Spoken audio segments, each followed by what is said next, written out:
ਅਤੇ ਧਰਤੀ ਦੇ ਵਾਸੀ ਸਭੇ ਉਹਨੂੰ ਮੱਥਾ ਟੇਕਣਗੇ, ਅਰਥਾਤ ਹਰੇਕ ਜਿਹਦਾ ਨਾਮ ਉਸ ਲੇਲੇ ਦੀ ਜਿਹੜਾ ਕੋਇਆ ਗਿਆ ਸੀ ਜੀਵਨ ਦੀ ਪੋਥੀ ਵਿੱਚ ਜਗਤ ਦੇ ਮੁੱਢੋਂ ਹੀ नहीं लिखा गया।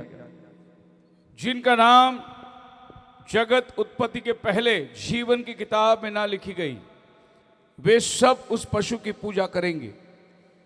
जैसे प्रभु यीशु मसीह का हम इंतजार कर रहे हैं, वैसे ये जगत में एक पशु आने वाला है। उसको पशु का अंक कहते हैं या पशु की आत्मा कहते हैं। एक मनुष्य के अंदर पशु की आत्मा आएगी और वो ये सारा दुनिया का ताबा अपने हाथ में ले लेगा। उसकी जो पूजा करेंगे वो वही करेंगे जो उठा लिए जाने का भागी नहीं होंगे, लेकिन जो उठा लिए जाएंगे वे उस पशु से बच जाएंगे। और यह पशु जिसको हम लोग क्रिस्त विरोध के रूप में जानते हैं, अब जिनका नाम दुनिया बनाने से पहले प्रभु ने जीवन की किताब में लिखी है, केवल वे ही लोग बच के निकलने वाले हैं। तो आप जानते हैं कि आपका नाम जीवन की किताब में दुनिया बनाने से पहले लिखी गई है। बोलो हालेलुया। हालेलुया। यीशु मसीह धरती में आने के बाद, बलिदान देने के बाद, क्रूस पर चढ़े जाने के बाद नहीं, दुनिया बनाने से पहले प्रभु ने जीवन की किताब में हमारा नाम लिख के रखा हुआ है। इसीलिए वे लोग तैयार हो जाएंगे।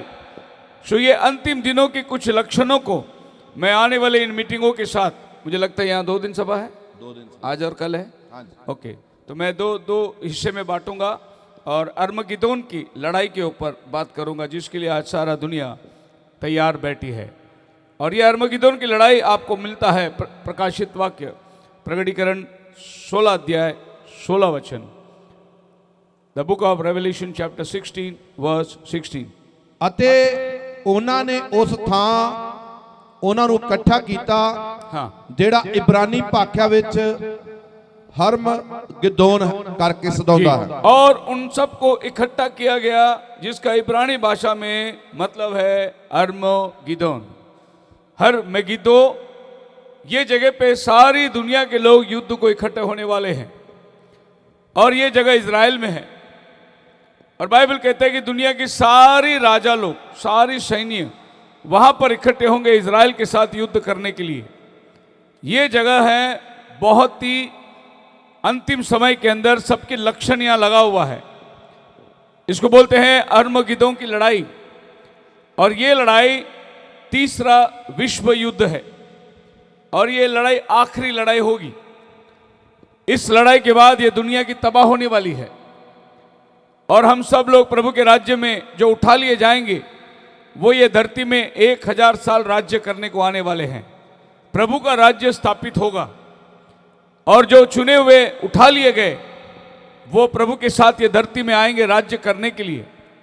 सो ये जो लड़ाई है, ये सारी पृथ्वी की जितनी ताकत है, जितनी राज्य है जो लड़ने की क्षमता रखते हैं, उन सब का खात्मा है। इसको बोलते हैं 3rd world war. 2 world war हो चुका है। हम जो अभी तीसरे विश्व युद्ध के लिए बैठे हैं। पहला विश्व युद्ध 1914 में शुरुआत हुई और 1918 तक यह युद्ध चली। दूसरा विश्व युद्ध 1944 में शुरुआत हुई और 1947 तक यह तीसरा विश्व युद्ध, दूसरा विश्व युद्ध चला। और 1947 के दरमियान हम सब जानते हैं प्रभु ने इस देश को आज़ादी दी और इज़राइल को 1948 में आज़ादी मिली। सो 1948 में इज़राइल को अपना राष्ट्र मिला। दूसरा विश्व युद्ध के जरिए इज़राइल को अपना राष्ट्र मिला और अभी तीसरा विश्व युद्ध के लिए हम लोग सब बैठे हुए हैं। रोज अखबार खोलो या आप टीवी चालू करो, न्यूज़ चैनल आपको यही बताएगा कि क्या 3rd वर्ल्ड वॉर तो नहीं होगा, क्या 3rd वर्ल्ड वॉर होने वाला है। क्योंकि अभी इस समय देश का जो वातावरण है वो इतना गंभीर है, जो सारे लोग मिलकर इज़राइल के ऊपर चढ़ाई कर रहे हैं। और ये वो जगह है जिसका नाम है अर्मगिदोन। इब्रानी भाषा में इसका नाम है मेगिदोन। हर का मतलब पहाड़ और मेगिदो पहाड़ी इलाका। सो इज़राइल में एक जगह है जो पहाड़ी इलाका है, जहाँ पर युद्ध के लिए सारी बातें चुन के रखी है। अभी ये नया करार में हमने पढ़ा प्रकाशित वाक्य में लेकिन यही बात अंतिम दिनों के संदेश ज़करिया की किताब उसका 12वां अध्याय और उसका 11 वचन आप पढ़ोगे, फिर प्रभु वही बात कर रहा है कि मैं सबको ले आकर यरूशलेम में वो जगह में इकट्ठे करूंगा जिसको मेगिदो कहते हैं। और ज़करिया 12 अध्याय, हाँ उस दिन यरूशलेम ਵਿੱਚ ਵੱਡਾ ਸੋਗ ਹੋਵੇਗਾ जी ਹੱਦਦਰ ਮੋਨ ਦੇ ਸੋਗ ਵਰਗਾ जी। ਜਿਹੜਾ ਮੱਗੇਦੋ ਦੀ ਦੂਣ ਵਿੱਚ ਹੋਇਆ ਸੀ। सो यरूशलेम में बहुत बड़ा शोक होगा, बहुत बड़ा दुख होगा, लोग रोएंगे, क्योंकि वो जगह हरमीदोन जहां पर मैं सबको इकट्ठा करने वाला हूं। सो अरमगिदोन जो जगह है, सभी नबियों ने इस जगह के बारे में बात करी। आखिरी युद्ध, विश्व युद्ध इसी जगह के अंदर होने वाली है, यानी यही जगह जो है जो नियुक्त किया गया है। आप मेरे साथ हैं? आमीन। आमीन। आवाज क्लियर है क्या? आवाज शांत की बहुत आ रही थोड़ी सी डीले कम कर दो, अभी स्पीच चल रही है। हेलो। सो हरमगिदोन और थोड़ा हरमगिदोन जो है, डीले डीले एको कम करो। या हेलो। हरमगिदोन जो है, नो आपको सेटिंग नहीं आ रहा है।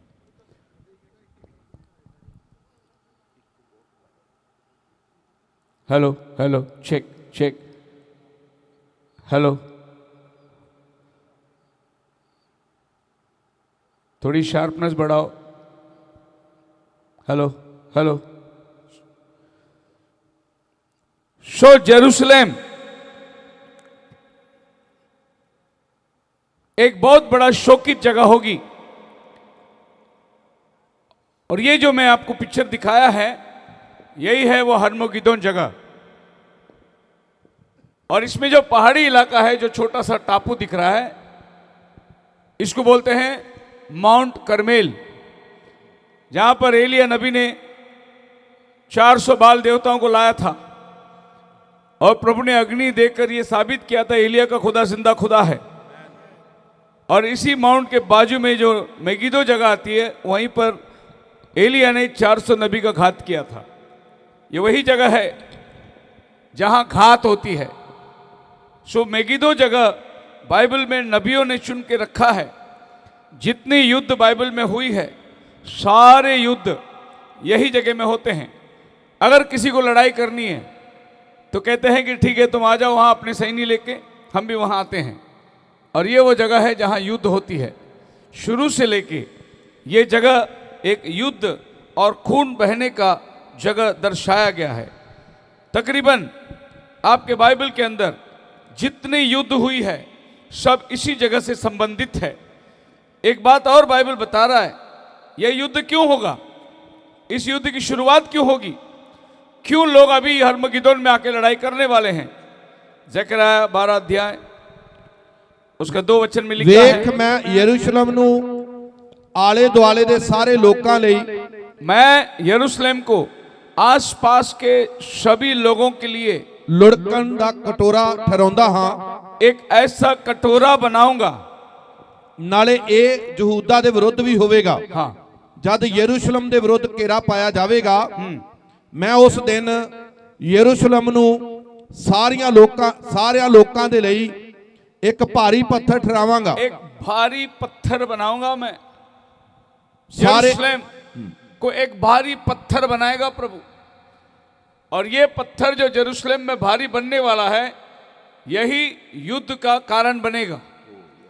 प्रभु बोलता है वो दिन आने वाला है, मैं ऐसी भारी पत्थर बनाऊंगा और सब राष्ट्रों को टुकड़े टुकड़े काटूंगा मैं, और सारी दुनिया इस बात को साबित करेगी मैं ही यहोवा परमेश्वर हूं, मुझे छोड़ और कोई नहीं।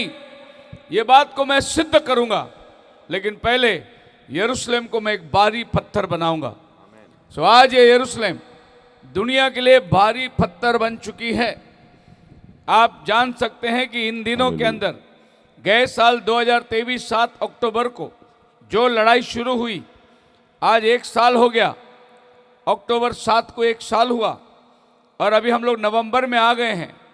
ये लड़ाई जारी है और ये लड़ाई लड़ने के लिए पूरे इर्द गिर्द के इज़राइल के सारे मुस्लिम देश एक हो गए और लगातार इज़राइल के ऊपर हमला करते जा रहे हैं। और इतनी देशों को इज़राइल अकेला सबका सामना कर रहा है और वे लोग इज़राइल को मिटाने की बात करते हैं, कहते हैं कि इज़राइल चाहिए नहीं हमें। और इसमें अलग अलग प्रांत के लोग, कभी तो जॉर्डन से, कभी तो ईरान से, कभी तो सीरिया से, अलग अलग जगह से वो लोग इज़राइल के ऊपर हमला कर रहे हैं। और इज़राइल एक सबके बीच में बैठा हुआ है और वो अकेला सबका सामना करता है। प्रभु ने इज़राइल को इतनी क्षमता दी है कि इज़राइल के साइंटिस्ट लोगों ने एक हथियार बनाया, उसको आयरन डूम करके नाम रखा है। वो हथियार इज़राइल ने अपने चारों किनार में रखी है। और वो आयरन डूम का काम क्या है? कहीं से भी मिसाइल आएगा उसको हवा में मार गिराना है। और कल रात की खबर है, फिर हिजबुल्लाह ने 150 मिसाइल भेजा, जिसमें से 50 मिसाइल आ गए, आयरन डूम ने उड़ा दिया, लेकिन कुछ मिसाइल गिरी इज़राइल में, थोड़ा नुकसान हुआ है इज़राइल को। अब आयरन डूम जो है वो जितनी भी ऊपर से हवा से आती है वो मिसाइल को ऊपर ये मार देता है। अब इज़राइल के अंदर लोगों को बिल्कुल भय नहीं है, जैसे युद्ध चल रहा है, नहीं।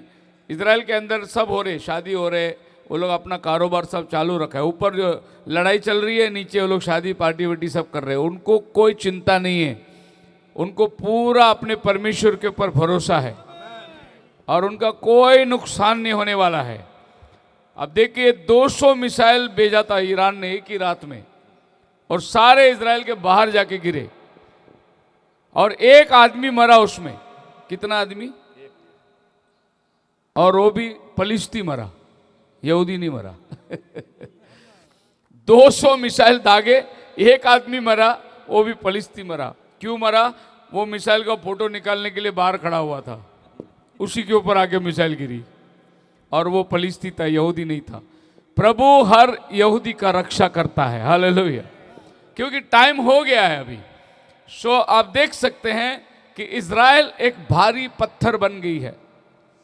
ईरान जो है, इज़राइल के बाद इराक, इराक के बाद ईरान, तो बहुत लंबे से, जबकि उसका कोई मतलब ही नहीं है, लेकिन वो वहां बैठ के इराक के ऊपर से मिसाइल फेंक रहा है इज़राइल के ऊपर। और इज़राइल ने ऐसी चाल खेली कि इराक को पता भी नहीं चला। सबसे पहले इज़राइल ने उनके सारे टेक्नोलॉजी को उड़ा दिया, उनके सारे कंप्यूटर को उड़ा दिया। और इज़राइल की इतनी ज्ञानी है, आपको मालूम है कि वो पेजर जो लगाते हैं इधर, पहले पेजर चलती थी, तो उन्होंने सोचा कि भाई मोबाइल नहीं वापरेंगे, पेजर वापरते थे। इज़राइल ने वो पेजर पे कब बम लगा के भेजा मालूम नहीं, 3000 पेजर एक ही टाइम फट गया। बहुत परेशान हो गए, हर एक के इधर पेजर फट गई, किसकी किडनी उड़ गई, किसकी क्या उड़ गई। 3000 पेजर। कब इज़राइल ने ये काम करा था, एक सेल के मापित उसके अंदर बम रख के भेज दिया था, ये किसी को खबर नहीं। इज़राइल का टेक्नोलॉजी, अभी आपके पास जो मोबाइल है, इसमें जो इंटेल है, इसमें जो कुछ गूगल है, आपका फेसबुक है, आप जो भी चलाते हैं, ये सब इज़राइल का है। अगर इज़राइल ने ये बंद कर दिया तो दुनिया दंग रह जाएगी, दुनिया हलचल नहीं कर सकती। इज़राइल के पास इतना पावर है, आपको मालूम है नहीं? आप व्हाट्सएप के बिना अपना दिन ही नहीं गुजरता। खाना बाद में खाएंगे, पहला व्हाट्सएप देखेंगे, सवेरे उठे पहला व्हाट्सएप, फेसबुक, इंस्टाग्राम, ये सब चीज़ जो है, इससे आदमी का टाइम ही नहीं गुजरता।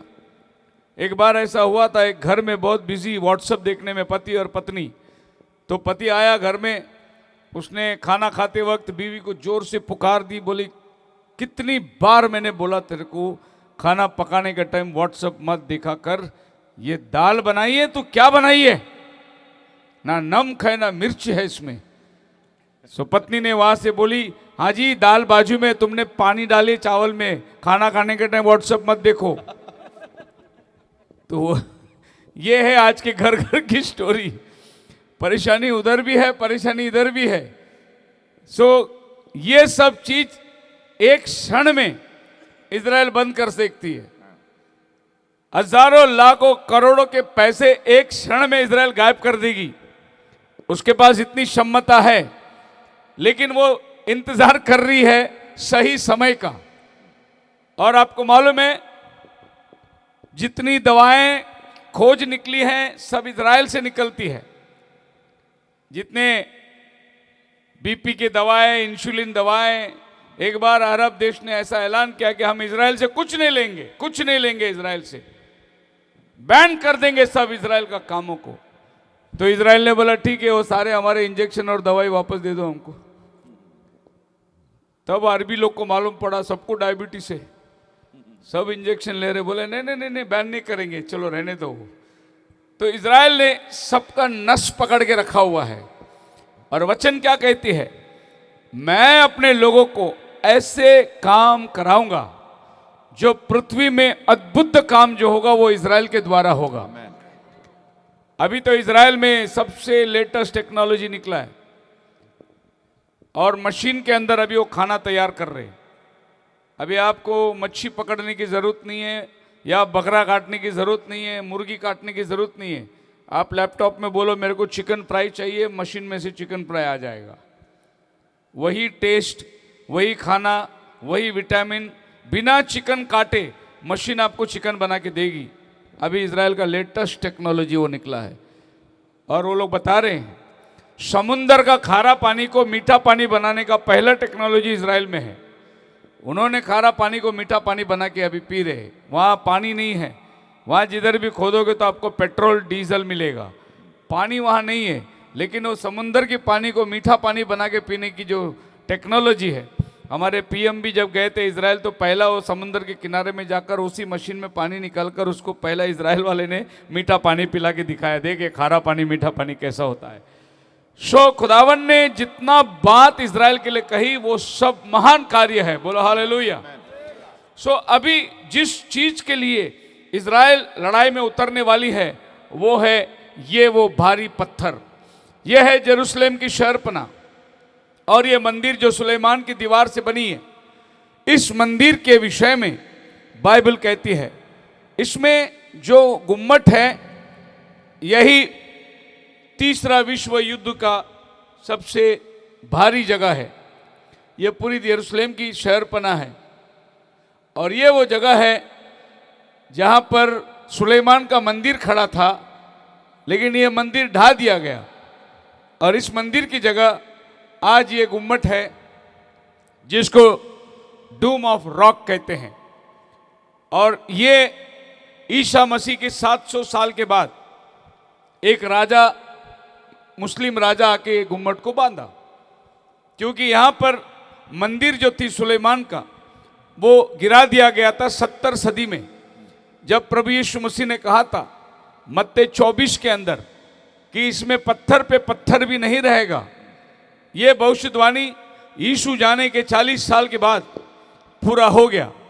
यीशु मसीह ने जब ये भविष्यवाणी करी थी उस समय 30 सदी चल रही थी और जब ये भविष्यवाणी के बाद यीशु मसीह ने बोला एक पीढ़ी इसको देखेगी, 30 और 40, ठीक 70 सदी में यरूशलेम उद्ध्वस्त किया गया, सुलेमान का मंदिर ढा दिया गया और पत्थर पर पत्थर भी नहीं रहा।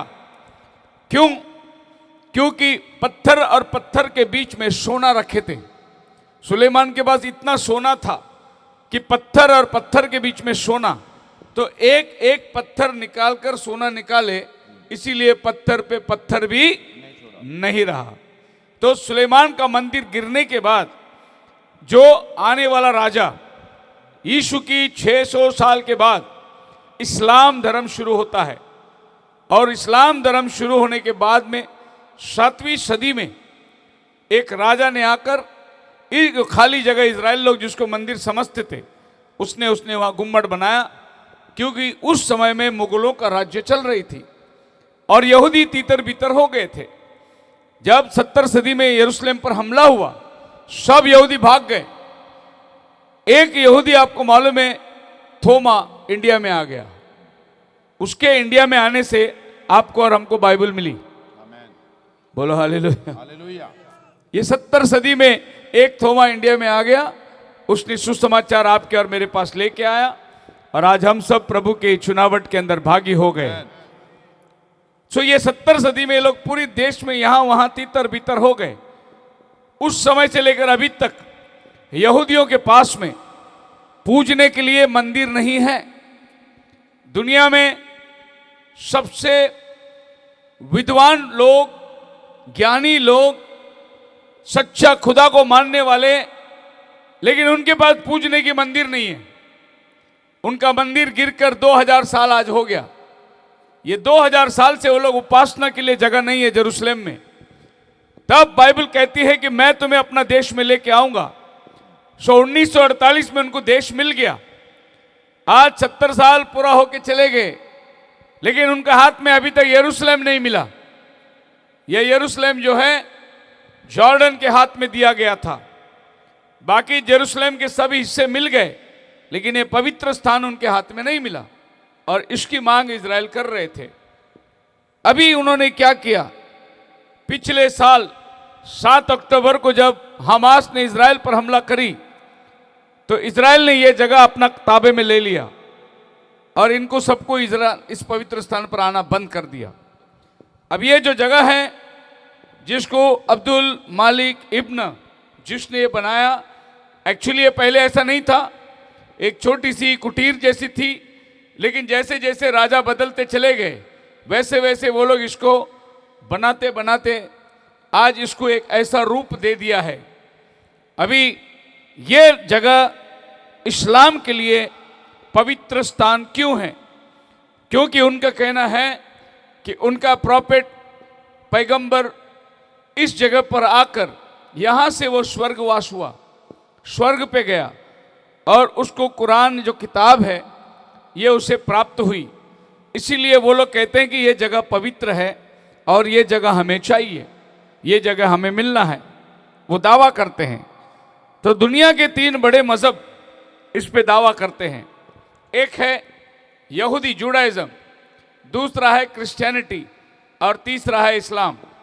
ये तीनों दुनिया के बड़े मज़हब इस मंदिर की तरफ दावा करते हैं।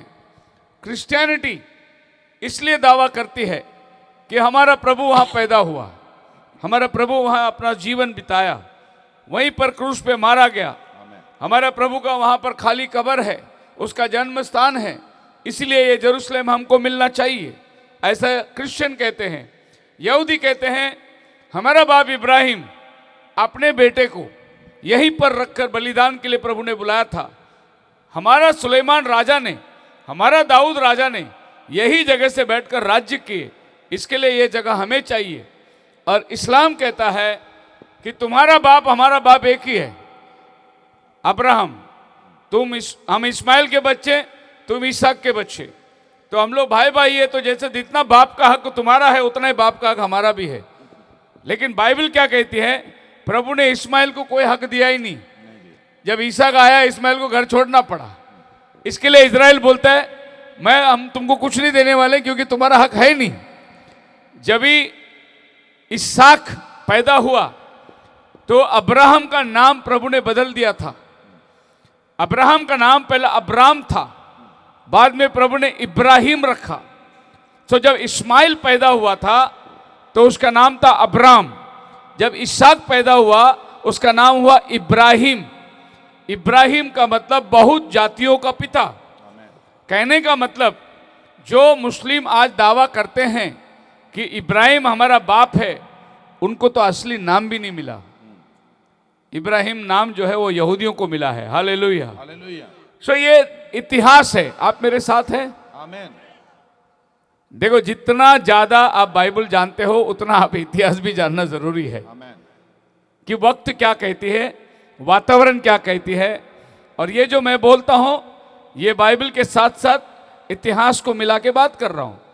और बाइबल ही एक ऐसा किताब है जो इतिहास को गवाही देता है, और इतिहास बाइबल की गवाही देती है।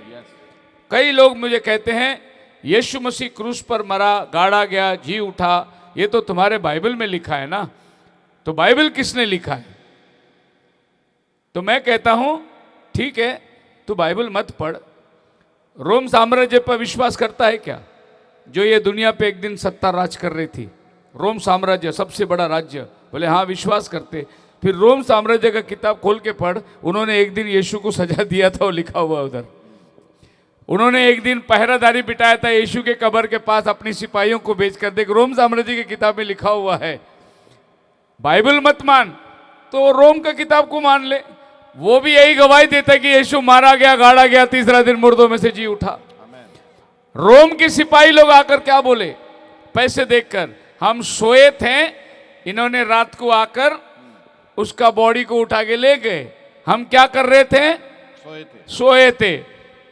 कोई भी वॉचमैन बोल सकता है कि हम मैं सोया था, चोरी हो गया करके?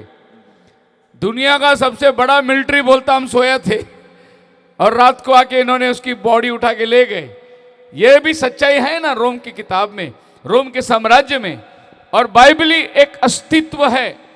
यीशु मसीह के जन्म के बारे में पढ़िए आप लूक की किताब, उसका 2 अध्याय 1 वचन से पढ़िए।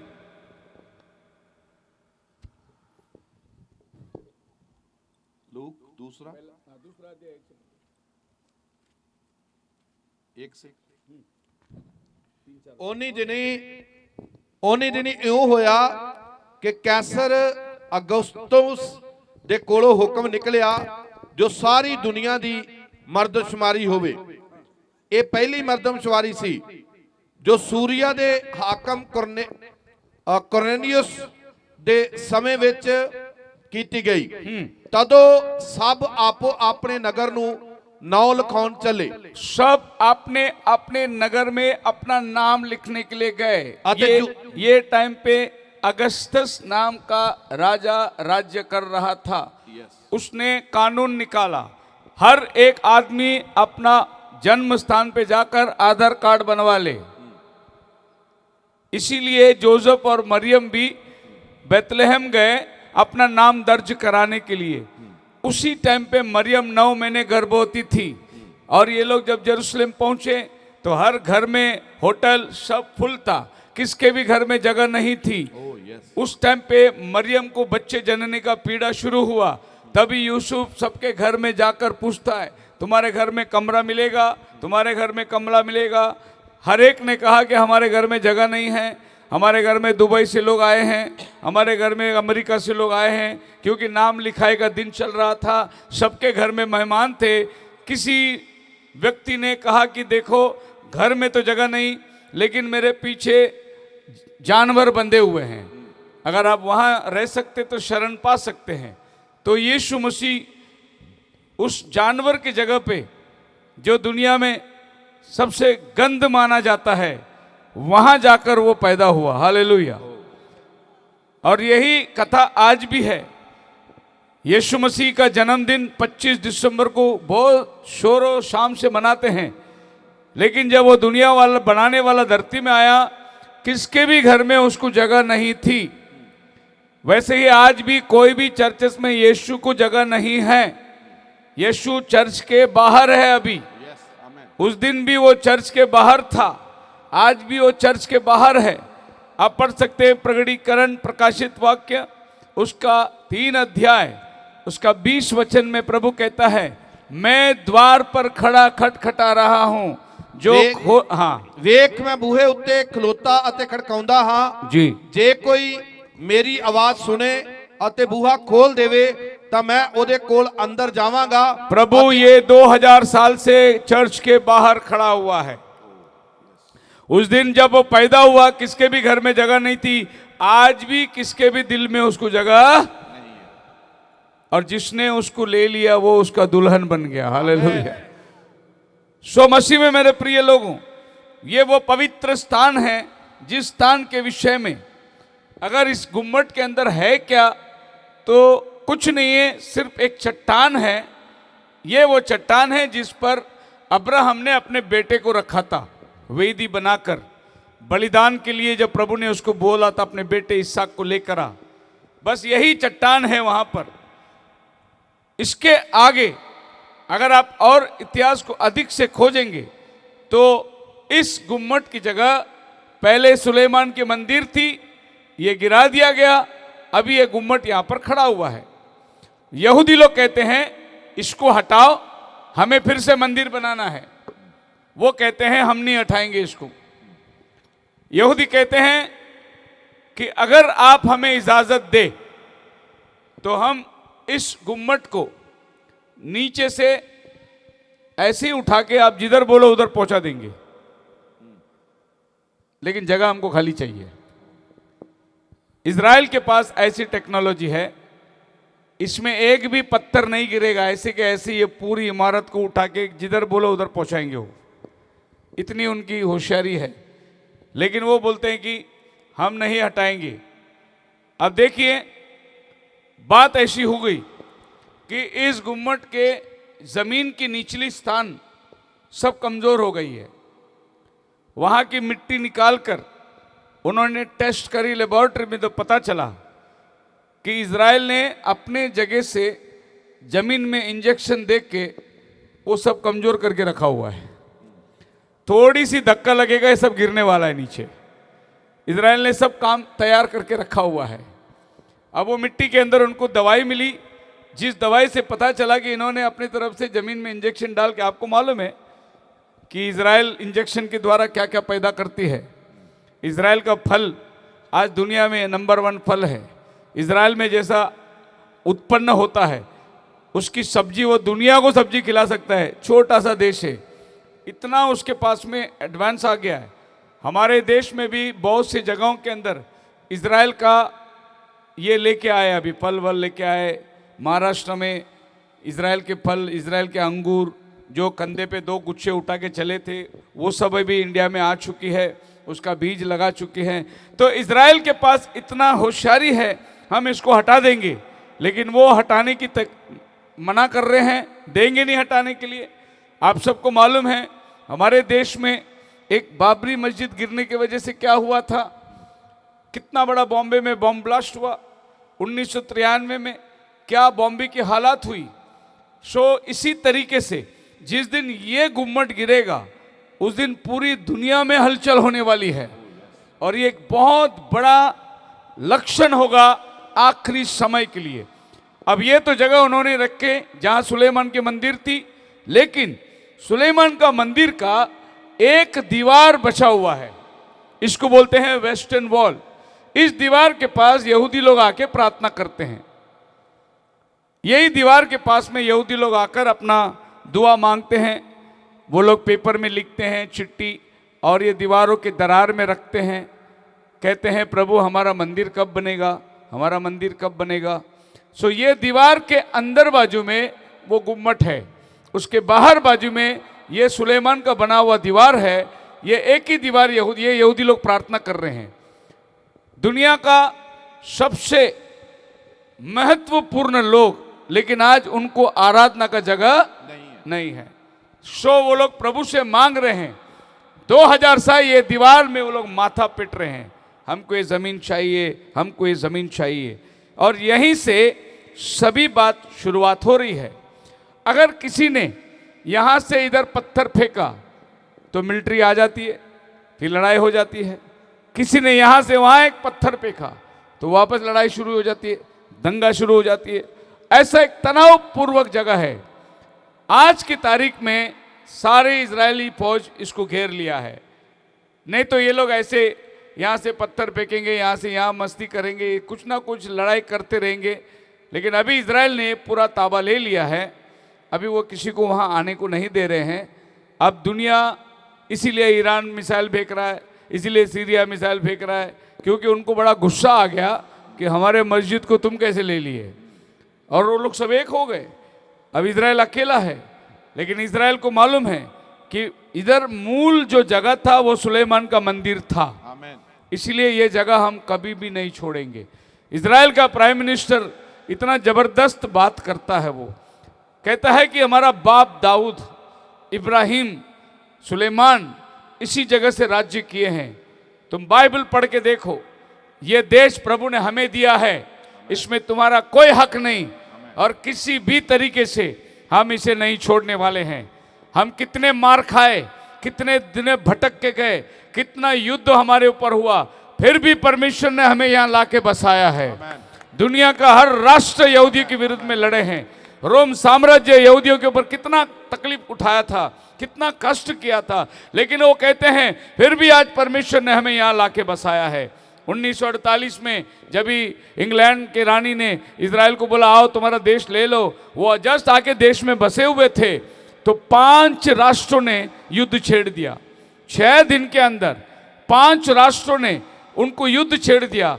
उस समय उनके पास में खाली 600 सिपाही थे। कितने? 600। खाली 600 सिपाही थे। वो 600 सिपाही से उन्होंने 5 राष्ट्रों को हराया। कुछ नहीं था उनके पास, लेकिन एक बार खुदा ने उनको जमीन दिया, अब खुदा उनके लिए लड़ाई लड़ेगा। आमेन। आप मेरे साथ हैं? आमेन। लोत को कितना राजाओं ने उठा के ले गए थे? 5 राजाओं ने उठा के ले गए थे, और अब्राहम ने 300 लोगों को ले जाकर 5 राजाओं को हरा के आया। कितने लोगों को लेके गया? 300। ये भी अब्राहम के बच्चे, ओरिजिनल बच्चे।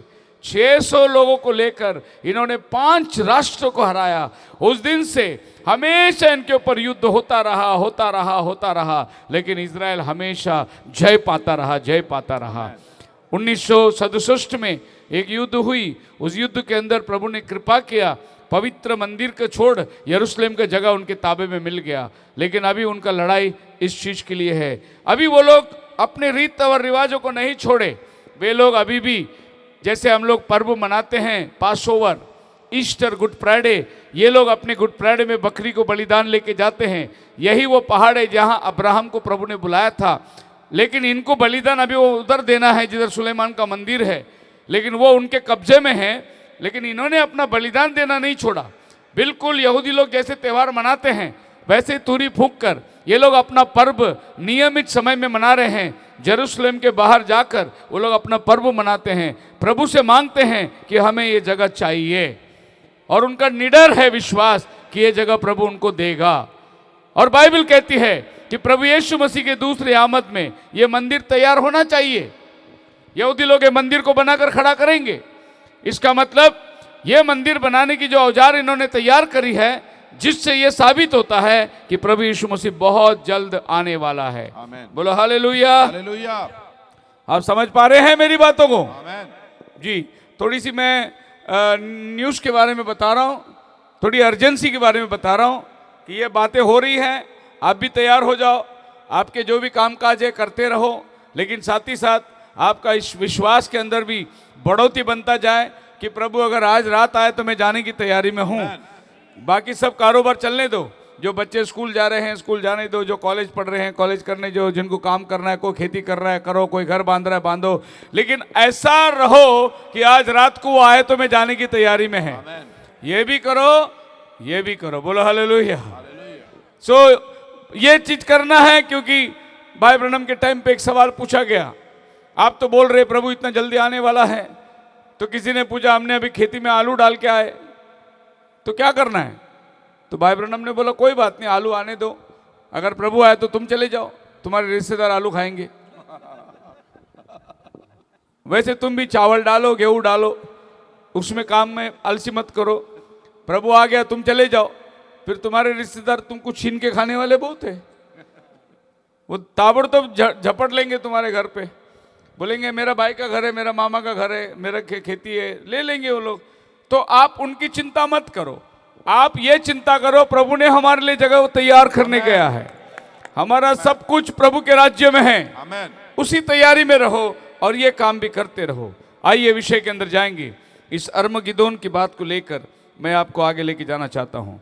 बाइबल कहती है इस अर्मगिदोन जगह पर लगभग इतिहासकारक लोगों ने जाकर जमीन को खोद के वहां के सब औजार को निकाले, और ये पता चला कि इस जगह पर तकरीबन 34 युद्ध हुआ है।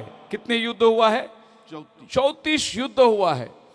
इसमें कहीं युद्ध बाइबल के अंदर और कहीं युद्ध बाइबल के बाहर इतिहास के अंदर लिखा है। और ये अर्मगिदोन नाम आपके बाइबल में 12 जगहों में आता है। जहां जहां राजाओं की लड़ाई हुई वहां वहां मगिदो का नाम आता है। अब यही मगिदो एक वो जगह है जिसको बाइबल के अंदर सबसे महत्व दिया गया है। यह है माउंट करमेल, जहां एलिया ने 400 नबियों को ले आकर घात किया। और यह है अर्मगिदोन की जगह। सो एलिया ने यह चैलेंज किया था, जिसका खुदा जिंदा है वो अग्नि से बात करेगा। आज यही एलिया के बच्चे यहूदी लोग क्या करने वाले हैं? जैसा एलिया ने इन 400 बाल देवताओं को ले आकर माउंट करमेल में रख के उनको चैलेंज करके उनका कत्ल किया, उसी तरीके से एजिकियल 38 में प्रभु कहता है, मैं सब देश को लेके आऊंगा यहां पर और उनका सबका सामना मैं करूंगा। बात आपकी समझ में आनी चाहिए। जैसा इज़राइल ने 400 नबियों को ले आकर इस जगह पर अग्नि बरसाया, बलिदान को जलाया और उन सब 400 नबी बाल देवता का कत्ल किया, उसी तरीके से सारी दुनिया के राजा लोग इसी जगह पर आकर खुदावन उनको कत्ल करेगा, इज़राइल का सर को प्रभु ऊंचा करेगा, मैं ही यहोवा हूं। हालेलुया। आप मेरे साथ हैं? तो अर्मगिदोन जगह पे हम जाएंगे। कुछ बातें अर्मगिदोन की बाइबल में जो लिखा है वो मैं बता रहा हूं आपको, वचन के साथ साथ आपको सबूत देता हूं। देखिए, ये केवल बाइबल ही नहीं, ये भविष्य की किताब है। कल क्या होने वाला है ये इसमें लिखा हुआ है। और जो बातें बीती है वो तो है ही है, लेकिन कल वाली बात भी इसी में लिखा है। भविष्य क्या है वो भी इसी में लिखा है। ये वो जगह अर्मगिदोन में ये पता लगाया कि यहाँ ऐसे बांधकाम हैं जहाँ पर पानी और जानवरों को बांधने के लिए सब इंतजाम किया गया था। मतलब हजारों घोड़े बांधने के लिए वहाँ पर रस्सी के जैसे रखे, जैसे हम लोग गाय वगैरह बांधते हैं आपके घर में, आपको मालूम है कैसे खूंटी मार के रस्सी रखते हैं। और जानवरों को पानी पीने के लिए इन्होंने ऐसे हौद बनाए थे। और तब पता चलता है कि सारे युद्ध इधर ही हुआ है। और ये हौद किसने बनाया युद्ध का? पहला राजा 9 अध्याय 19 वचन पढ़ोगे तो सुलेमान राजा ने ये सब बना के रखा है। नाले सुलेमान दे सारे भंडार दे शहर ते रथां लई शहर ते सवारां दे शहर ਅਤੇ ਜੋ ਕੁਝ ਸੁਲੇਮਾਨ ਆਪਣੀ ਖੁਸ਼ੀ ਲਈ ਯਰੂਸ਼ਲਮ ਤੇ ਲਬਨਾਨ ਵਿੱਚ ਤੇ ਆਪਣੇ ਰਾਜ ਦੇ ਸਾਰੇ ਦੇਸ਼ ਵਿੱਚ ਬਣਾਉਣੇ ਚਾਹੁੰਦਾ ਸੀ। सो सुलेमान ने सब अपने राज्य का विभवशाली बातें बनाई, लेकिन अर्मगिदोन जो जगह है यहाँ सुलेमान ने युद्ध के लिए बनाई, अपने घोड़े बांधने के लिए और लड़ाई के लिए। ये सब बांधकाम सुलेमान राजा ने किया है। यही है वो मैदान जहां पर युद्ध होगी और यहां सब जानवर बंधे होंगे। तो आप जान सकते हैं कि मेगिदो जगह को बनाने वाला सुलेमान राजा है, जिसने सभी जानवरों का इंतजाम करना, यहां तक भी बहुत दूर से किलोमीटर से पानी का व्यवस्था भी सुलेमान ने किया था कि युद्ध में उसके जानवरों को यहां पानी मिल सके। ये सब इंतजाम बाइबल के अंदर आप बिल्कुल पा सकते हैं कि एक एक बात बाइबल के अंदर से आपको उभर के आता है। और बाइबल ही इसका आखिरी काम जो होने वाला है वो आपको दर्शाता है। अब जो है मेगिदो जगह पे आखिरी युद्ध होने वाला है। आखिरी युद्ध कैसे होने वाला है आप पढ़ सकते हैं, प्रकटीकरण प्रकाशित वाक्य 19वां अध्याय उसका 14 वचन से।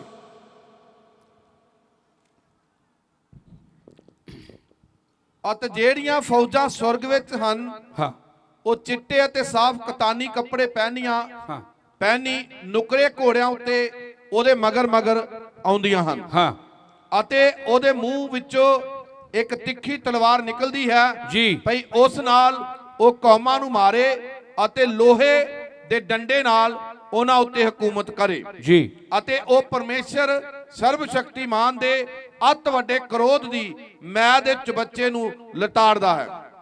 सो प्रभु सब राज्य के लोगों को वहां लेके आएगा और इनको प्रभु वहां मारेगा और वो खुद को ऐलान करेगा कि वो राजाओं का राजा प्रभुओं का प्रभु है। जब ये सब लोग इधर आएंगे उस समय में प्रभु यीशु मसीह सफेद घोड़ों पे सवार होकर स्वर्ग से नीचे उतरने वाला है इन राजाओं से लड़ने के लिए। ये सब आएंगे इजराइल को मारने और इस जगह पे आके पाथी बांध के रुकेंगे, लेकिन लड़ाई इजराइल नहीं करेगी, लड़ाई प्रभु यीशु मसीह करेगा। आमीन। इज़राइल की आंखें भी तब खुलेगी जिस यीशु को हमने क्रूस पे मारा था वही हमारा यहोवा परमेश्वर है जो हमारे बचाव के लिए आया। उसी दिन उनकी भी आंखें खुलेगी। बोलेंगे हमारा बचाव के लिए कौन आया? प्रभु यीशु मसीह आ रहा है, श्वेत घोड़े पे सवार होकर आ रहा है। दुश्मनों को मारने के लिए उसके मुंह से चोक की तलवार निकल रही है। उस दिन इज़राइल को पता चलेगा कि जिस यहोवा को हम लोग आज तक मान रहे थे वो कोई और नहीं, प्रभु यीशु मसीह स्वयं है। और उसी दिन पूरी राष्ट्र यीशु मसीह पर विश्वास करेगी। आज उनका विश्वास यीशु मसीह पर नहीं है क्योंकि वो मसीहा को अभी तक माने नहीं है। वो यहोवा परमेश्वर को मानते हैं, लेकिन उनको पता चलेगा कि यहोवा परमेश्वर ही उनकी बचाव के लिए आने वाला है, वो प्रभु यीशु मसीह है। देखिए, पौल जा रहा था दमस्कस के रास्ते में, एक अग्नि स्तंभ दिखाई दिया। पौल घोड़े से नीचे गिर गया। आग देकर घोड़े आगे नहीं बढ़ सके। पौल ने आग देखा, अंधा हो गया। उसके मुंह से क्या निकला? हे प्रभु तू कौन है? एक यहूदी आदमी यहोवा को छोड़ किसी को प्रभु नहीं बोलेगा। पौल को मालूम पड़ा इसी अग्नि स्तंभ से मेरा बाप मूसा से बात किया था, ये हो ना हो ये यहोवा परमेश्वर है। इसीलिए उसने बोला हे प्रभु तू कौन है? आवाज आई मैं यीशु हूं जिसे तू सताता है। उस दिन पौल एक कट्टरवादी यहूदी मसीही बन गया और उसको पता चला कि यीशु ही यहोवा परमेश्वर है। लेकिन यहूदी लोगों ने पौलुस को निकाल दिया। वो बोला कि हम तेरी बातों को नहीं मानेंगे। यही पौल पहला तीमुथियुस 3 अध्याय 16 वचन में लिया है। भक्ति का भेद गंभीर है, अर्थात वह जो देहधारी हुआ, हालेलुया, ये जान गया था वो कौन है। यही पौलुस रोमियो को लिखता है 9 अध्याय उसका 5 वचन में, यीशु मसीह परम परमेश्वर युगान युग धन्य है वो पुरखा यहूदी में से, लेकिन वो जो शरीर में आया वो धन्य है, हालेलुया, वो युगान युग का परमेश्वर है।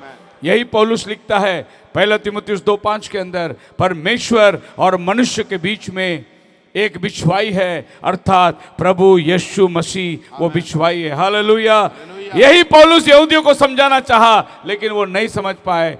तो पौलुस यहूदियों को छोड़कर वो अन्य जातियों के पास मुड़ गया। वो बोला आज के बाद अपना कपड़ा फाड़ दिया, मैं जाऊंगा अन्य जातियों के पास में, क्योंकि परमेश्वर ने पौल को अन्य जातियों के लिए चुना था। पढ़िए प्रेरितों के काम 9 अध्याय उसका 15 वचन के अंदर, जब पौलुस अंधा होकर गिरा था, क्या आवाज आई? पर प्रभु ने ਉਹਨੂੰ ਆਖਿਆ ਤੂੰ ਚਲਿਆ ਜਾ, ਕਿਉਂ ਜੋ ਉਹ ਮੇਰੇ ਲਈ ਇੱਕ ਚੁਣਿਆ ਹੋਇਆ ਵਸੀਲਾ ਹੈ जी। ਪਰ ਪਰਾਈਆਂ ਕੌਮਾਂ ਅਤੇ ਰਾਜਿਆਂ। प्रभु ने हनन्याह को बोला जा। हनन्याह बोला प्रभु वो तो तेरे लोगों को मारने के लिए इधर आया है। यरूशलेम में बड़ा हंगामा कर दिया, मसीह लोगों को दौड़ा दौड़ा के मार रहा है, वो इधर भी उसी लिए आया है। प्रभु क्या बोलता है हनन्याह को? जा, वो मेरा चुना हुआ पात्र है, हालेलुया, मैंने उसको अन्य जातियों के लिए ठहरा के रखा हुआ है। और इसी वजह से उस दिन पौलुस ने कदम उठाया अन्य जातियों के पास आना। आज इतने अन्य जाति लोग प्रभु में आ गए, आपकी आंखें खुल गई। पत्थरों को पूजने वाले आज जिंदा खुदा की पहचान मिल गई। मूर्तों की उपासना करने वाले आज दुनिया बनाने वाले की उपासना कर रहे हैं हम लोग। हमारे आंखें खोला क्योंकि पौलुस अन्य जातियों के लिए चुना हुआ एक नबी था। आप मेरे साथ हैं? आमीन। ओके, अभी स्वर्गीय राज्य में ये पूरी सैनिक के साथ प्रभु आ रहा है। ये इसके पीछे जो सैनिक है ये कौन है?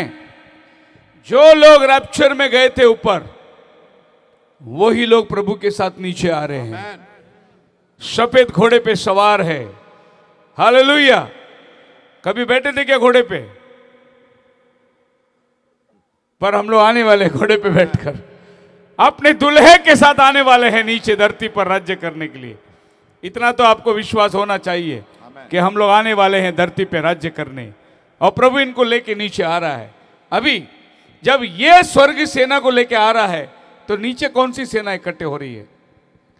उसका भी नाम बाइबल में लिखा है। कौन सी सेना इकट्ठे हो रही है? पढ़िए एजिकियल की किताब 38 अध्याय, ये उसी युद्ध की बात कर रही है जब ये सारी सैनिक लोग इकट्ठे होकर आ रहे हैं इजराइल के साथ लड़ने के लिए। 38 अध्याय का 1 से लेकर 3 वचन तक पढ़ेंगे। यहोवा दा वचन मेरे कोल आया ते आख्या, हे आदमी दे पुत्र, गोग जेड़ा मगोग दी धरती दा है अते रोश मसक अते तूबल दा राजकुमार है, ओदी वाल मुंह करके ओदे विरुद्ध अगम वाच जी। अते तू आप आख प्रभु यहोवा इਉਂ फरमाਉਂਦਾ है, वेख हे गोग, रोश, मसक ते तूबल दे राजकुमार। गोग, मोग, तुबल का राजकुमार, मेशेक, तुबल, ये सब राजा लोग आ रहे हैं। अभी नीचे ये लोग युद्ध के लिए लड़ाई तैयारी करने वाले हैं। प्रभु यीशु मसीह संतों के साथ आने वाला है, लेकिन धरती में ये राज्य लोग इकट्ठे होने वाले हैं। मेरा बाइबल इतना महान है, कौन सा राजा आने वाला है, कौन सा देश आने वाला है, सबका नाम लिखा हुआ है। बोलो हालेलुया। दुनिया में सबसे प्यारा पुस्तक बाइबल। कौन सा राज्य आएगा इधर, कौन सा राज्य इस युद्ध में भाग लेने वाले हैं, ये तीसरे विश्व युद्ध किसके जरिए से शुरू होगा, सारे बाइबल में लिखा हुआ है। आप पढ़ते हैं क्या बाइबल? नहीं पढ़ते? बाइबल पढ़ो, जिसको पढ़ना आता है वो रोज बाइबल पढ़ो। मैं बाइबल को 50 साल से पढ़ रहा हूं। कितना साल से? 50 साल। कितना साल से? 50 साल से बाइबल पढ़ रहा हूं। अभी भी मैं पढ़ रहा हूं ये बाइबल। ये बाइबल मेरे लिए पुरानी हुआ ही नहीं। कल का अखबार में आज निकाल के नहीं पढ़ता हूं। एक बार अखबार पढ़ दिया, उसको फेंक देता रद्दी में, वापस उसको हाथ नहीं लगाता। आप मेरे घर में आके देखोगे तो मेरी अलमारी में किताबों से भरा हुआ है। एंड टाइम के पास्टरों में इस बात का मैं घमंड करता हूं कि मैं हर एक धर्म, हर एक रिलीजन का किताब पढ़ा है। हर एक शास्त्र को मैं मेरे कपाट में रखा हूं। तुमको कौन से रिलीजन के बारे में जानकारी चाहिए, मेरे घर आओ। हमारे एंड टाइम वाले खाली मैसेज बुक पढ़े होंगे, मैं सारा रिलीजन का किताब पढ़ा हूं। वर्ल्ड रिलीजन, वर्ल्ड में कितना धर्म है, कौन सा धर्म क्या विश्वास करता है, उनकी शुरुआत कब हुई, उनका मसीहा कौन है, उनका विश्वास क्या है, पूरी दुनिया का जितना रिलीजन है उसका किताब आपको मेरे अलमारी में मिलेगा। नबी का संदेश तो है ही है, लेकिन मैं ये सब चीज जानता हूं। और इतना किताब पढ़ने के बाद भी मुझे बाइबल की जैसा कोई किताब ही नहीं लगा। एक से किताब मैंने देखा है।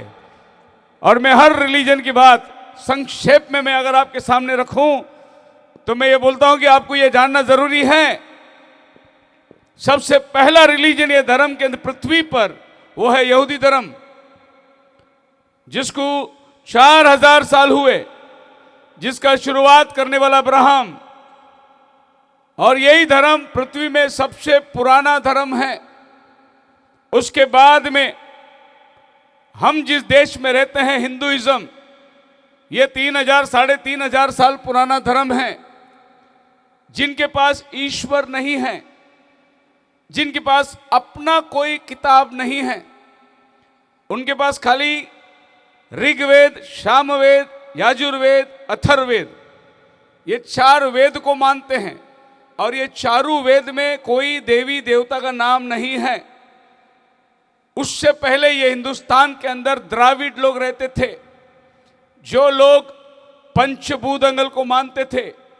भूमि, हवा, आसमान, अग्नि, इसको मानते थे, देवी देवता को नहीं मानते थे। ये हमारे पूर्वज लोग थे। जब ही आर्यन लोग इंडिया में आए, उस समय में इस तरफ में रहने वाले हिंदू कहलाए।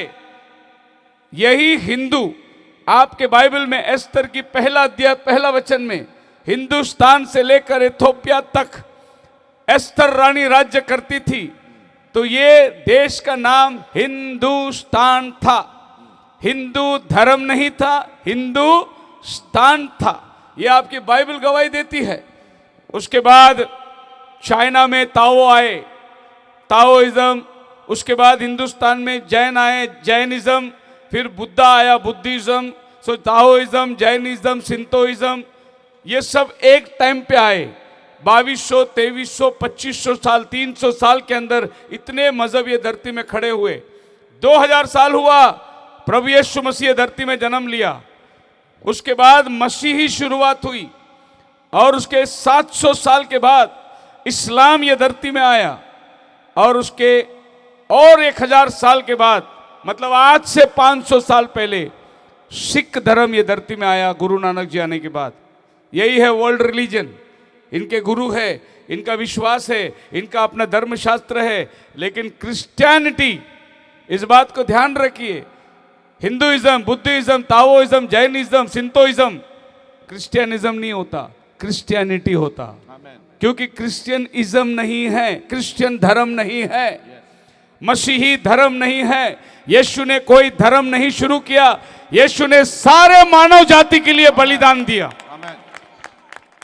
ये तो मसीह के पीछे चलने वालों को अंतियोक में पहला मसीही कहलाए 11वें अध्याय के अंदर, तभी से नाम क्रिश्चियन पड़ गया। कोई अगर मुझे कहता है आप क्रिश्चियन हैं क्या, मैं बोलता हूं नहीं। फिर आप कौन है?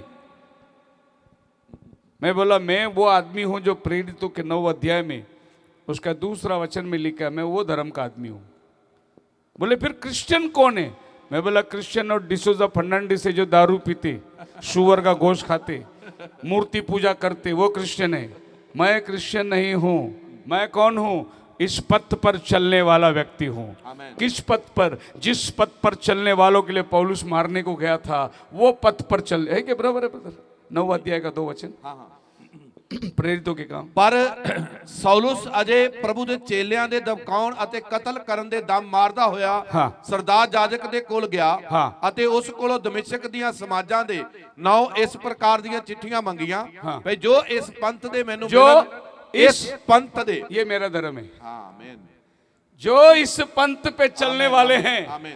जो यीशु को मानते हैं, यीशु के नाम से अद्भुत काम करते हैं, यीशु को उद्धार करता करके बोलते, यीशु के नाम में बपतिस्मा देते हैं, इस पंथ का आदमी हूं मैं। आमीन। मैं रोमन कैथलिक नहीं हूं, मैं मेथोडिस्ट नहीं हूं, मैं इस पंथ का आदमी हूं। बोलो हालेलुया। हालेलुया। आप मेरे साथ है ना? आमीन। नहीं तो आप कहीं भी जाओ, हमारे बॉम्बे में पार्टी वार्टी होती है तो पहला दारू आता है। अगर आप बोलोगे ना मैं नहीं पीता, बोलेंगे अरे तुम डेविड है ना? मैं बोला हाँ डेविड तो हूँ। फिर आप क्रिश्चियन रह के दारू नहीं पीते? मैं बोला किसने बोला क्रिश्चियन को दारू पीने के लिए? बाइबल मना करता है दारू पीने। दारू पीने वाला नरक में जाने वाला है। बोले फिर तुम्हारे डिसोजा लोग दारू पीते? मैं बोला वो क्रिश्चियन नहीं है। विश्वासी नहीं अशुद्ध चीज को छुएगा। जो प्रभु यीशु मसीह के पीछे चलता है वो ये गंध को नहीं छुएगा। फिर ये सारा गंध जो लोग कर रहे हैं, ये कैसे अपने आप को मसीह कहते हैं? हमारे बॉम्बे में एक नया पास्टर आया था संस्था के।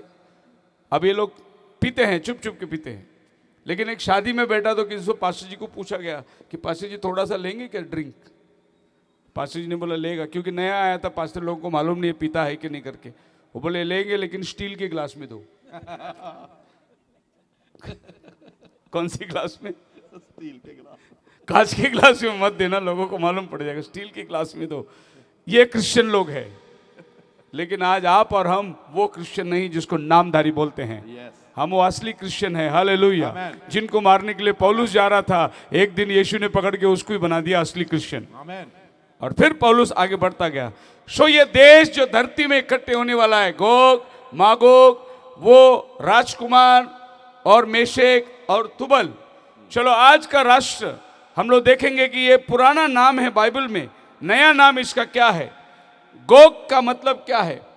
इंग्लिश हिंदी बाइबल में रोश करके उसका नाम है, इंग्लिश बाइबल में रोश करके उसका नाम है।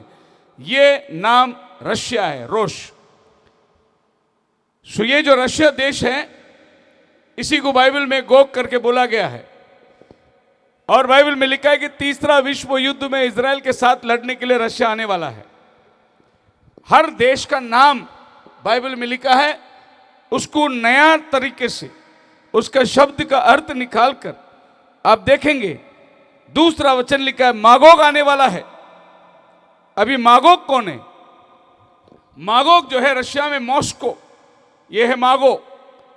तोगर्मा, गोमेर, मेशेक और तुबल, ये सब नाम पुराना नियम के नाम थे, लेकिन यही देश का नया नाम पड़ गया है। जैसे कि पुराना देश में जब बाबेल का राजा आया और इजराइल को लूट के लेके गया, तो वो बाबेल का राजा जो था आज का इराक है। लेकिन इराक को लूटने के लिए पर्शिया का राजा आया, पर्शिया पारस राजा आया। पारस कौन है? आज का ईरान है। सो इस तरीके से हर एक पुराने नाम को एक नया नाम दोगे तो आपको समझ में आएगा कि आज इजराइल को कौन घेरा हुआ है? वही राष्ट्र जिनका नाम बाइबल में लिखा है, वो आके इजराइल को घेर के खड़े हुए हैं। बोलो हालेलुया। सो एजिकियल ने आज से 2500 साल पहले इस महाविश्व जो तीसरा विश्व युद्ध होने वाला है, इसके बारे में सारा वर्णन किया। कौन सा राजा आएगा, कौन सा देश से आएगा, इसकी सारी टाइमिंग उसने बता के रखा है। तीसरा यहां पर हम क्या देखते हैं, वो राजकुमार जो मेशेक से आएगा, उसको बोलते प्रिंस। ये वो आदमी होगा जो इन सब देशों के ऊपर सत्ता रखता होगा। और आपको मालूम होगा नहीं होगा, गोग और Magog island, Russia, Prince of Meshech and Tubal. आज यहां पर आदमी जो बैठा है इसका नाम है पुतिन। यही इजराइल के सब इर्द गिर्द के छोटे छोटे जितने राष्ट्र हैं, अफगानिस्तान है, तुर्कमेनिस्तान है, पाकिस्तान है, ईरान है, इराक है, कुवैत है, ये जितनी भी छोटे छोटे राष्ट्र है, ये सब एसीरियन करके बाइबल में बोला गया है। और इन सबको हथियार देने वाला यही है। और ये बहुत खतरनाक आदमी है। अभी अभी इसने अपने देश में इलेक्शन लड़ाई, उस इलेक्शन में इसने कानून बदल दिया। अभी 30 साल के लिए ये प्रेसिडेंट बन गया। कितने साल के लिए? 30 साल तक इलेक्शन ही नहीं होगा। 30 साल इसको कोई हटा नहीं सकता। आपको मालूम है ये भी बाइबल की एक प्रोफेसी है। यही आदमी अर्मगिदोन लड़ाई को लाने वाला है, वरना ये अभी हार जाता था इलेक्शन में, लेकिन उसने कानून ही ऐसा बनाया। और यही कानून हिंदुस्तान में लाने की कोशिश कर रहे हैं कि पीएम जो है वो कम से कम 30 साल ले, इलेक्शन नहीं होगा। इसके लिए 1 इलेक्शन 1 नेशन, ये जो अभी चल रहा है, ये सब इसी की कॉपी मार रहे हैं लोग, और इसकी हुकूमत चलती है। दुनिया में रईस आदमियों से ये एक रईस आदमी है। ये इतना रईस है आदमी, इसकी अंदाज नहीं है आपको। ये आदमी ने पूरी रशिया को अपने हाथ में बांध के ले लिया है। इसके आगे कोई कानून रशिया का नहीं चलता। ये आदमी जो कहेगा वही होगा। और इसके पास इतनी चीज है, आधुनिक चीज, कि अभी ईरान को इसने सारे हमले दे दिए और बोले मार इजराइल को। सो ईरान जो भी मिसाइल फेंक रहा है वो सब रशिया का ही मिसाइल है। रशिया ही उसको मदद कर रहा है। तो आपका बाइबल में एजिकियल ने क्या देखा? वो राजकुमार आने वाला है इन लोगों को मदद करने के लिए। सो वो राजकुमार आके खड़ा हुआ है आज वो सबको हिम्मत दे रहा है, बोले मत पीछे हटो, इजराइल को मारो। इसको भी इजराइल चाहिए, क्योंकि इजराइल के अंदर जो तेल है, इजराइल के अंदर जो धरती के नीचे, आपको मालूम है मृतक सागर जो इजराइल में है, पास्टर जी देख के आए हैं, डेड सी। आमीन। तो मैं पास्टर को एक्चुअली मैं उनका तस्वीर बताने वाला था, वो खड़ा है वो, लेकिन बहुत लेट आया, इधर नेटवर्क नहीं तो मैं डाल के बताता था आपको। जहां पर वो जगह है मृतक सागर, उसके नीचे इतना मतलब कीमती चीज है, केमिकल है, और ये सारा दुनिया को चाहिए। इजराइल ये लेना चाहता है, वो भी लेना चाहता है, वो भी लेना चाहता है। खुदावन ने इजराइल के अंदर, धरती के अंदर चर्बी रखी हुई है। और ये जितना नाम आप पढ़ते हैं, गोग, मागोग, तुबल, रोश, ये सब कौन है? बाइबल आपको इस बात की गवाही देती है। प्रिंसिपैलिटीज, राजकुमार आने वाला है, उसका मतलब क्या है? इफिसियों की किताब 6 अध्याय का 12 वचन में राजकुमार का अर्थ लिखा है, और पौल हमें वो अर्थ बताता है। क्यों जो साडी लड़ाई लहू अते मासला नहीं, हमारा लड़ाई लहू और मांस का नहीं, सगो हुकूमता, अख्तियारा अते इस अंधकार दे महाराजियां, कौन? अते दुष्ट अंधकार आत्मा के नाल हुंदी है। महाराजा। हाँ, ये अंधकार का महाराजा के साथ हमारी लड़ाई है। यह है अंधकार की सारी शक्ति को लेकर एक आदमी इनको लेकर आ रहा है, लोगों के सामने खड़ा है। और आपको मालूम है कि दुनिया में रशिया जो है सबसे बड़ा देश है। रशिया के पास इतना ज़मीन है, उसके पास इतना औजार है, उसके पास इतना तेल है, उसके पास इतना, उसकी जैसे किसी के पास नहीं। बहुत बड़ा राष्ट्र है वो। और ये राजकुमार आकर सबको मदद करके एक छोटा सा इजराइल जो चुनी हुई है उसके विरुद्ध में पांति बांधने के लिए ये आदमी सबको हेल्प कर रहा है। आपका बाइबल बताता है उत्पत्ति की किताब में 10 अध्याय के अंदर नोहा के पोते लोगों का नाम है। और ये नोहा का पोते लोगों का नाम अगर आप पढ़ोगे तो ये तुबल, ये मेशेक, रोश, गोग, ये सब नोहा के पोते लोग, ये लोग, इन्हीं लोगों ने जाकर एक एक जगह के अंदर जो जमीन लिए वहां अपना राष्ट्र को बरसाए। सो नोहा का 3 बेटे थे, एक बेटा जापेत, हाम और शेम। सो ये 3 बेटे 3 दिशा के अंदर धरती में गए। जापेत जो है वो यूरोप में चला गया, तो जितना बर्फीला देश है वो सब जापेत के बच्चे हैं। हाम जो है ये अफ्रीका चला गया, सो अफ्रीका में जितने काले लोग हैं वो सब हाम के बच्चे हैं। और शेम जो है वो मिडिल ईस्ट, मतलब हम हिंदुस्तानी लोग शेम के बच्चे हैं। हम किसके बच्चे हैं? शेम के बच्चे हैं। सो इज़राइल और मिडिल ईस्ट ये जितने कंट्रीज है ये सब शेम के बच्चे हैं, वो हाम के बच्चे, जापेत के। और इनके जो बच्चे हुए वही है रोश, मेशक, तुबल, ये जो रशिया, ईरान, इराक, ये सब बसे हुए लोग जो है ये सब नोहा के पोते। आपको एक बात मालूम होना चाहिए, नूह के दिनों में जल प्रलय आया था, पृथ्वी के सभी कुल मर गए थे, एक ही नोहा बाप था, उसके द्वारा बाकी सब पैदा हुए हम लोग। सो ये पृथ्वी में हर कोई जो है अपना लिंक कहां लेके जाएगा? नोहा तक लेके जाएगा। नोहा के अंदर से ये जगत में चारे लोग फैलकर ये राष्ट्र बन गई है। अभी क्रिस्त विरोध आने वाला है। देखिए ये इज़राइल है, ये छोटा सा टिप का इज़राइल है, और ये सब ऊपर का जिसको बोलते हैं नॉर्दर्न कंट्रीज, सब लोग आके एंटी क्राइस्ट के साथ में इसको अटैक करने को आने वाला है। अब देखिए इराक है, ईरान है, मिस्र देश है, इजिप्ट है, और ये ऊपर का तुर्किस्तान, अफगानिस्तान, ये सब ऊपर के देश है। ये सब मिलकर इसको मारने के लिए आने वाला है। कहाँ जमा होने वाला है? अर्मगिदोन में एकत्रित होने वाले हैं।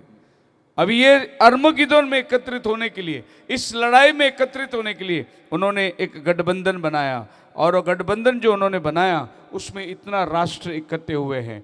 सबसे पहला मागोग यानी रशिया, कोमेर तोगरमा यानी तुर्की और Syria, Persia, Iran, Libya, Ethiopia, ये लोगों ने गठबंधन बनाया इज़राइल के तरफ में हमला करने के लिए। और एग्जैक्टली इतने ही राष्ट्र लोग आकर युद्ध करने के लिए इकट्ठे होने वाले हैं।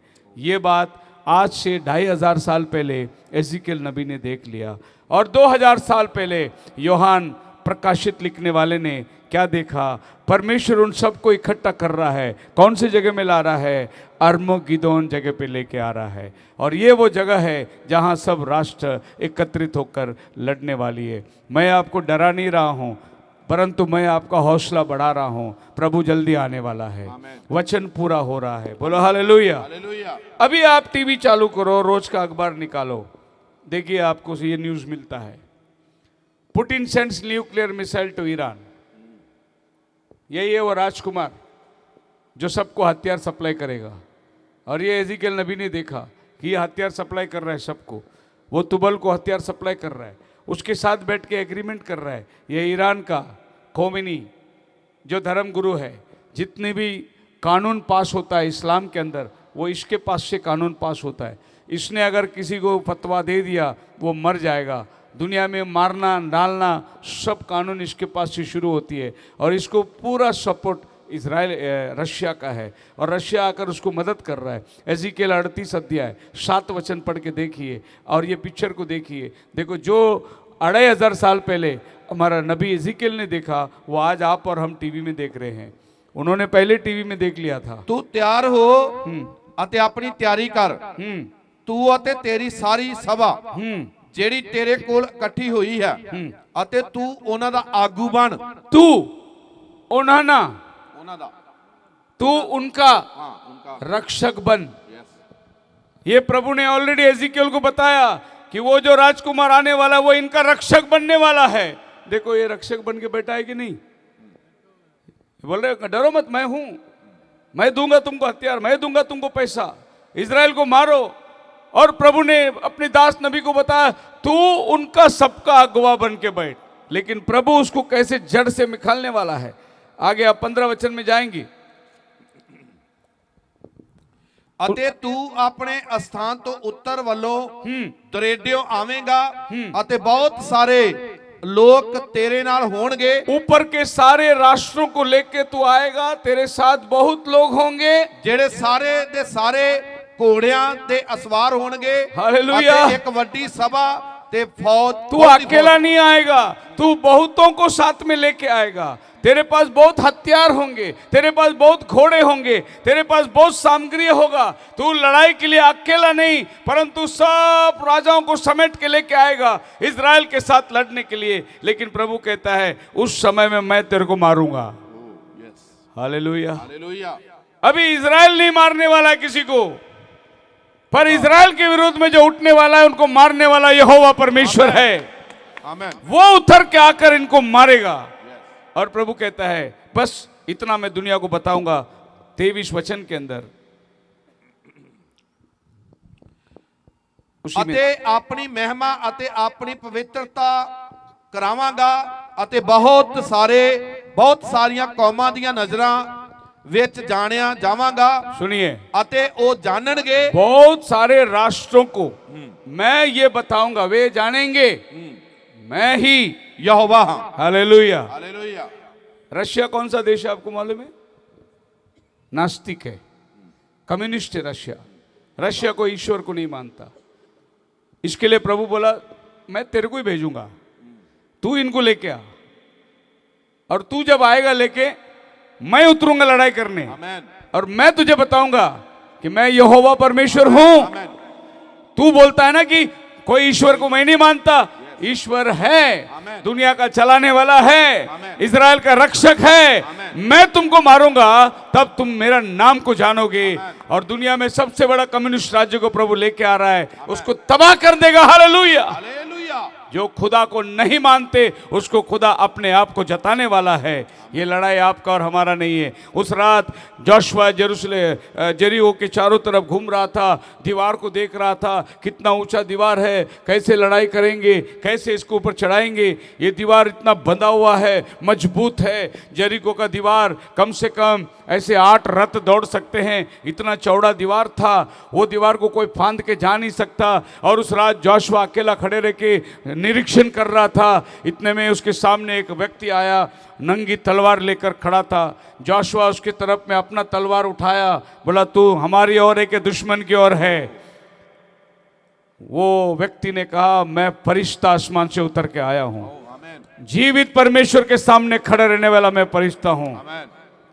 बोले जोशुआ तू क्या देख रहा है दीवार को? तू ये दीवार गिराएगा? ये दीवार गिराने के लिए हम लोग उतर के आए नीचे। जोशुआ को बोला तू जा, खाली लोगों को तैयार कर और 7 दिन खाली क्या कर, तू चक्कर लगा। ये 7 दिन जब ये लोग वचन को लेके घूम रहे थे, देवदूत लोग जेरिको के शहर नीचे की दीवार सब खोखला कर रहे थे। जिस दिन आखिरी तुरी बजी, 7वां दिन 7वां चक्कर का तुरी बजी, दीवार उद्ध्वस्त होकर जमीन में गिर गया। और आज इतिहासकारक लोग जेरिको में जाकर एक विशेष चीज को देखते हैं। क्या देखते हैं पता है? जब जेरिको का दीवार नीचे गिरा था, तो एक दीवार गिरता है तो कैसे गिरता है?